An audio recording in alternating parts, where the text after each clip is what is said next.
আর ভাই আওয়ামী লীগ করা কি অপরাধ? তখন কি অপশন ছিল আপনাদের সামনে? আমরা সকলে মিলে আওয়ামী লীগ করেছি, নৌকায় ভোট দিচ্ছি দেশের পরিবেশ পরিস্থিতির কারণে।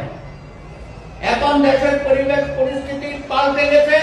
ভবিষ্যতে আমরা চিন্তা করবো অন্য কোনো জায়গায় আমরা যেতে পারি কিনা।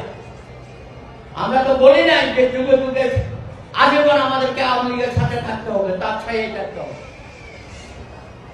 সুতরাং তাদেরকে আপনারা এইসব মামলায় দিচ্ছেন, অধিকাংশ মিথ্যা মামলা।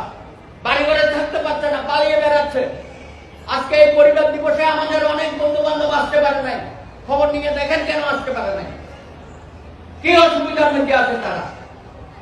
আপনি মিডিয়াতে যান, মিডিয়াতে আমাদের সম্প্রদায়ের লোকজনদেরকে আউট করে দিচ্ছে বিভিন্ন জায়গায়, ইলেকট্রনিক মিডিয়া, সংবাদপত্রে। আপনি প্রশাসনের যান, প্রতিদিন থেকে একজন না দুজনকে অবসরে পাঠিয়ে দিচ্ছে। আর ভাই এগুলো তো আগে হয়েছে, স্বৈরাচার করেছে, ফ্যাসিস্ট করেছে। ইউনূস সাহেব আপনি কেন এটা করবেন? আপনার হাত দিয়ে কেন এটা হবে? আমরা তো এখান থেকে মুক্ত হতে চেয়েছি।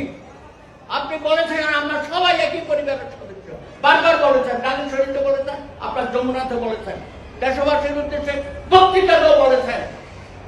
তারপরেও আপনি বৈষম্যের শিকার হচ্ছেন। আমাদের শ্রদ্ধেয় শিক্ষকরা তারা ঠিক মতো ক্লাস নিতে পারে না, বাসায় থাকতে পারে না, স্কুলে যেতে পারে না, কলেজে যেতে পারে না, বিশ্ববিদ্যালয়ে যেতে পারে না। কি কি হয়েছে কি দেশটার মধ্যে? এত অত্যাচার, এত নিপীড়ন কেন হবে আমরা জানতে চাই।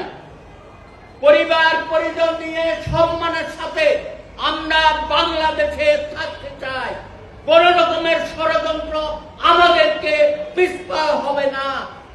আমরা আপনাদের ঐক্য চাই।